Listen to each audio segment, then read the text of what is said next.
Alors, doit-on attendre un décret d'application? On entend beaucoup parler de ce point-là sur le projet, le plan pluriel de travaux. Certains disent oui, mais il faut attendre parce qu'il n'y a toujours pas de décret qui est sorti ou arrêté qui sont sortis. Alors, avant de parler de ça, comment ça marche en France, la hiérarchie des réglementaires? Il y a d'abord une loi qui impose, via des articles de loi, la réalisation d'une action, quelque chose qui devient obligatoire. Et ensuite, en dessous, un décret d'application vient préciser la loi.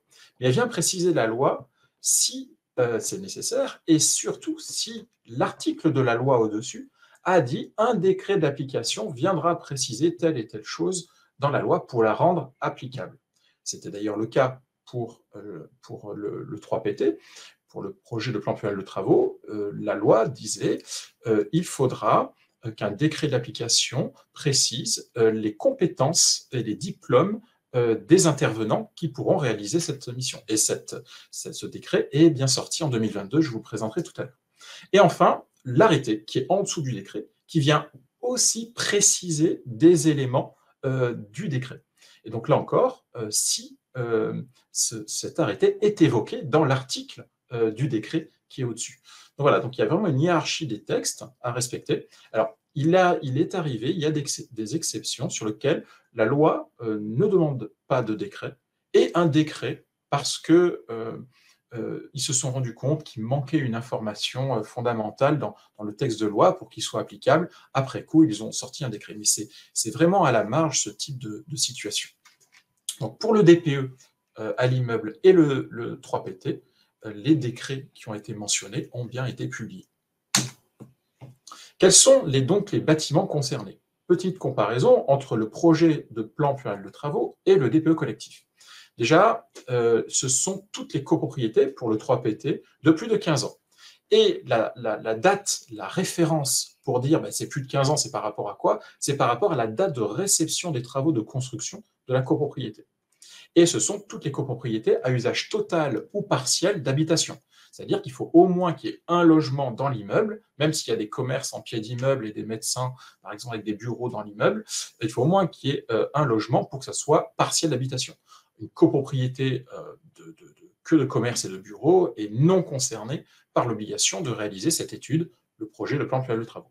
Pour ce qui est du DPE collectif, ce sont donc tous les bâtiments d'habitation collective, on ne parle plus là de copropriété, dont la date de permis de construire a été déposée avant le 1er janvier 2013. C'est-à-dire, ça concerne tous les bâtiments qui ont plus de 10 ans. Et là encore, à usage total ou partiel d'habitation, même règle qu'à gauche. Alors, petit focus, attention, sur justement le DPE collectif, les 10 ans, enfin le 1er janvier 2013, c'est à la date du dépôt du permis de construire. C'est par rapport effectivement à la RT 2012 qui est rentrée en application. Donc ne pas confondre les deux. Donc on se retrouve avec un bâtiment d'habitation collective en monopropriété, devra donc avoir un DPE collectif, mais pas forcément, enfin n'est pas du tout même, de projet au plan pluriel de travaux, puisque le 3PT ne concerne que les copropriétés. On a aussi beaucoup cette question-là sur les copropriétés horizontales. Est-ce qu'elles sont concernées? Pour savoir si ces copropriétés sont concernées, il faut revenir à la définition de la notion de bâtiment d'habitation collective et d'immeuble à destination partielle ou totale d'habitation. Donc, je suis allé voir les textes qui définissent ces notions-là, et la définition du bâtiment d'habitation collective est précisée par l'article L111-1 du Code de la construction et de l'habitation, et qui dit qu'un bâtiment à usage d'habitation est un bâtiment qui regroupe plus de 2 logements partiellement ou totalement superposés. Donc, je vous ai fait des petits dessins en dessous là. C'est-à-dire que dans la partie gauche, on se retrouve ici avec un bâtiment avec 2 logements superposés. Là, on n'a bien qu'un logement qui est superposé sur l'autre. Donc, on est sur une maison individuelle, même s'il y a 2 logements superposés. Ici, on a donc des maisons qui sont accolées, mais il n'y a qu'une maison qui est au-dessus de celle-là, enfin qu'un appartement qui est au-dessus de celui-là. Donc, ça reste ici des maisons accolées. Pareil pour ici, on a plein de maisons qui sont accolées, donc elles forment un seul bâtiment, mais par contre, il n'y a qu'un logement superposé, donc ça reste des logements, des maisons accolées, individuelles.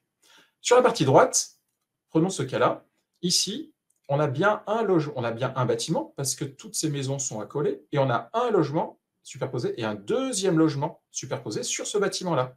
Et du coup, ça devient un bâtiment d'habitation collective. Ici, bon, pas de sujet, on est sur un immeuble avec plusieurs logements superposés, ils sont bien concernés par l'obligation. Et ici, on a un logement superposé, deux logements superposés. Donc on respecte bien l'article L111-1, on est bien dans l'obligation de réaliser un projet de plan pluriel de travaux parce qu'il y a au moins deux logements superposés. Ensuite, je vous parle d'accolés. Pour considérer un bâtiment, il faut regarder s'ils sont accolés. Je suis allé voir du coup où est-ce qu'est définie la notion de bâtiment quand plusieurs maisons ou corps de bâtiments se touchent. Dans ce cas-là, c'est défini par l'arrêté du 26 octobre 2010 qui précise que deux bâtiments sont dits accolés s'ils ont une paroi mitoyenne dont la surface de contact est d'au moins 15 mètres carrés pour les maisons et 50 mètres carrés pour les autres bâtiments. Effectivement, là on voit effectivement sur mon petit schéma une vue de côté, mais si on regarde une vue de dessus, effectivement les maisons ou les bâtiments peuvent être décalés. Et donc il faut regarder la surface commune qui se touche entre les deux façades. Donc ici, on a bien un bâtiment d'habitation collective puisqu'il y a deux logements qui sont superposés, mais imaginons qu'ici, il y a un décalage et qu'on soit moins de 15 mètres carrés de recouvrement, par exemple 4 mètres carrés. Dans ce cas-là, c'est deux bâtiments, ici, puisque ici, on ne peut pas les considérer comme un seul bâtiment parce qu'on ne respecte pas la règle des 15 mètres carrés pour les maisons. Et du coup, ici, on est il n'y a aucune obligation qui concerne parce que ici, ce sont des maisons accolées, parce qu'il n'y a qu'un logement ici, et ici, il n'y a qu'un logement. Donc, vous voyez que c'est très important, et quand on creuse les textes, on se rend compte que ce n'est pas si évident que ça de savoir si son bâtiment ou ses maisons accolées forment un bâtiment qui est concerné par cette réglementation. Donc maintenant, pour les copropriétés qui sont mixtes, on a pas mal de copropriétés en France qui ont à la fois des maisons et des immeubles. Donc les règles à respecter, c'est si la copropriété comprend uniquement des maisons individuelles, mitoyennes ou non. Dans ce cas-là, c'est-à-dire que sur chaque bâtiment, il y a moins de deux appartements superposés. Dans ce cas-là, il n'y a pas de sujet, c'est non concerné par le 3PT et non concerné par le DPE collectif. Si la copropriété comprend à la fois des maisons individuelles mitoyennes ou non, et des bâtiments d'habitation collective. Dans ce cas-là, seuls les bâtiments collectifs, d'habitation collective, au sein de la même copropriété, sont concernés par le 3PT et le DPE collectif. C'est-à-dire que les maisons qui sont assises sur la même surface cadastrale, puisque c'est une copropriété, ne sont pas concernées. Donc seuls les immeubles au sein de la copropriété devront avoir leur étude de 3PT et DPE collectif. Par contre, là où il y a une petite subtilité réglementaire, c'est que, et on le verra tout à l'heure, c'est que l'étalement de la loi, savoir si sont les copropriétés de plus de 200 logements, entre 50 et 200 logements, on va le voir juste après. Par contre, le délai de réalisation doit prendre en compte les maisons qui sont des lots principaux dans la copropriété, au sein de la copropriété, même si les maisons ensuite n'ont pas l'obligation de faire l'étude. Mais elles comptent dans quand rentrera en vigueur l'obligation en fonction du nombre de logements au sein de la copropriété. Bon, j'espère avoir été clair. Est-ce que les bâtiments neufs sont concernés? Alors, oui, pour le projet de plan pluriel de travaux, puisque ces bâtiments neufs, un jour, vont vieillir et vont avoir plus de 15 ans et seront donc concernés par l'obligation dès leur 15e anniversaire révolu. Pour le DP collectif, par contre, par définition, leur permis de construire a été, il a forcément été postérieur à 2013, qu'on parle ici des bâtiments neufs, donc ils ne seront jamais concernés par le DPE collectif. Je tiens néanmoins à préciser que tout bâtiment neuf qui sort de terre en France, à la fin des travaux, le promoteur va devoir faire établir un DPE de l'immeuble. C'est obligatoire, on ne peut pas mettre en vente un bâtiment neuf sans qu'il y ait un DPE associé. C'est la loi. Quels sont maintenant les délais d'entrée en vigueur de l'obligation? Pour le 3PT, donc c'est étalé entre 1er janvier 2023 jusqu'au 1er janvier 2025 en fonction du nombre de lots. Alors ici, ce ne sont pas les lots administratifs, caves et garages compris, hein. Ce sont vraiment des lots principaux, c'est-à-dire logement, commerce, bureau. Voilà, donc 1er janvier 2023, toute copropriété, c'est l'entrée en vigueur de l'obligation de faire cette étude qui s'appelle le 3PT.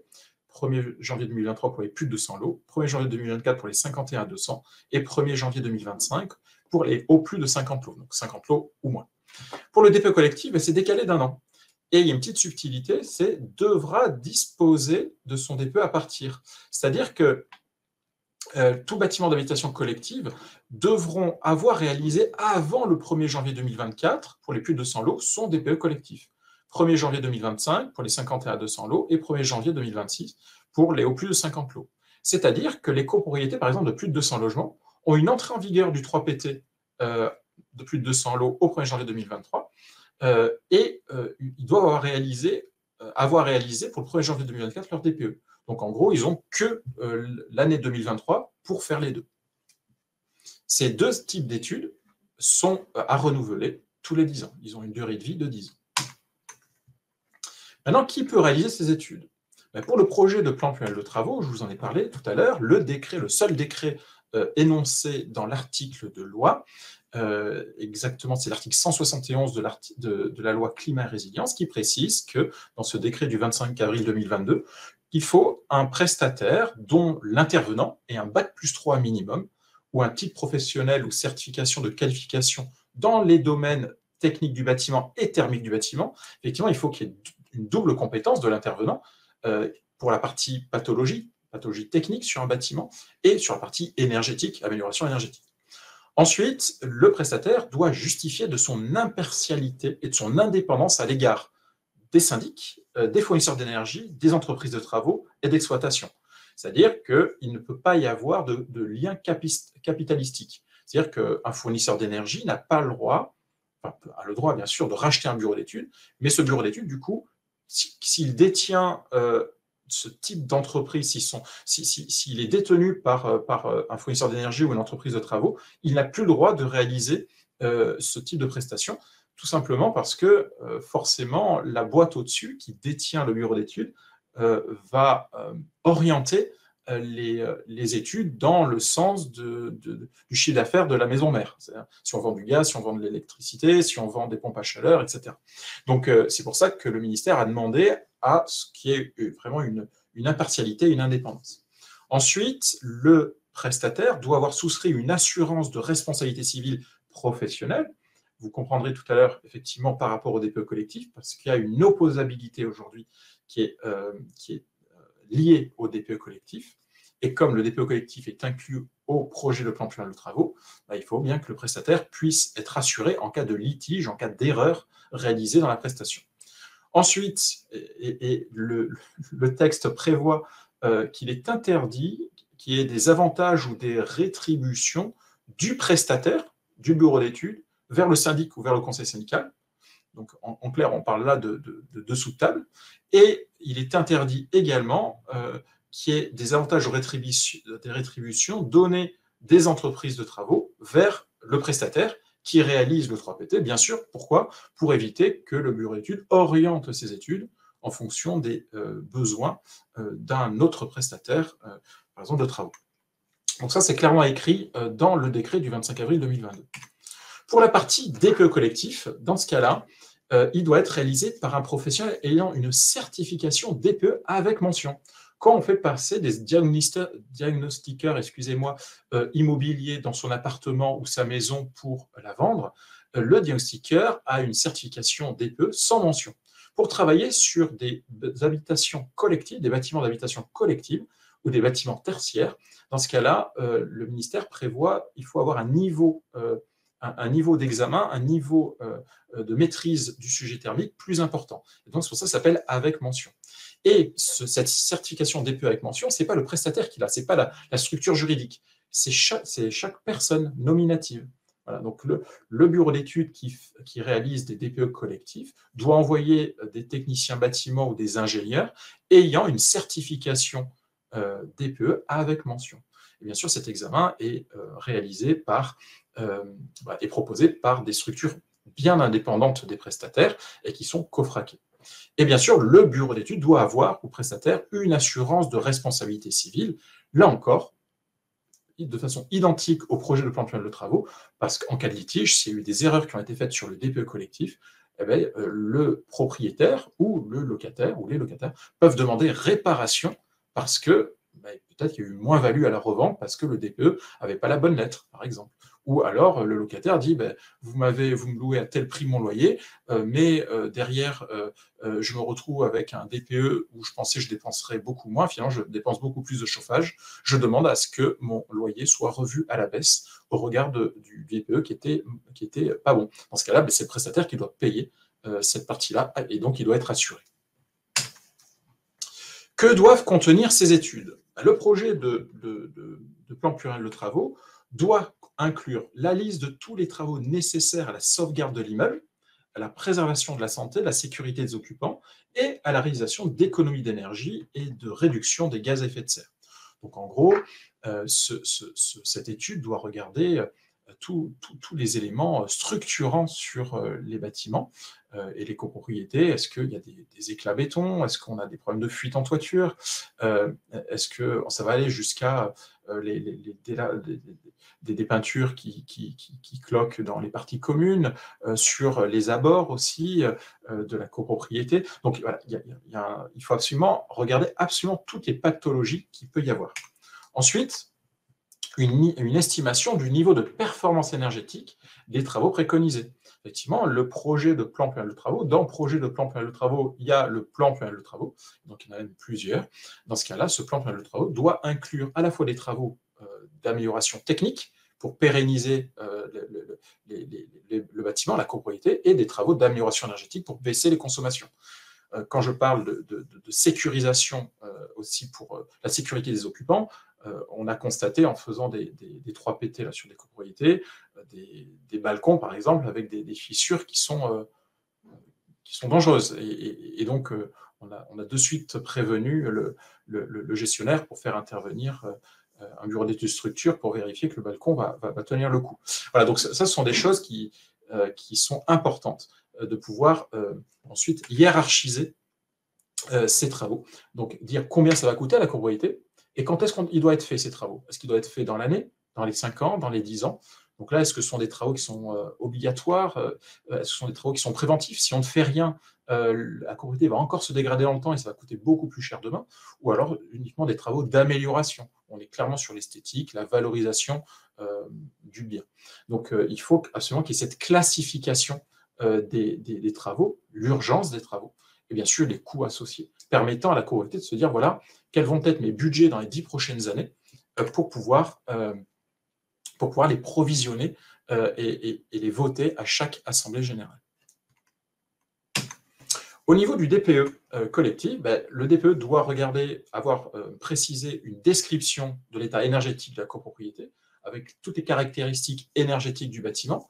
Est-ce qu'il y a de l'isolant ou pas, toiture, façade, quel type de menuiserie, les systèmes de chauffage, est-ce qu'on est au gaz, à l'élec, est-ce qu'on est sur un système collectif, individuel, la production d'eau chaude, sanitaire, l'éclairage, etc.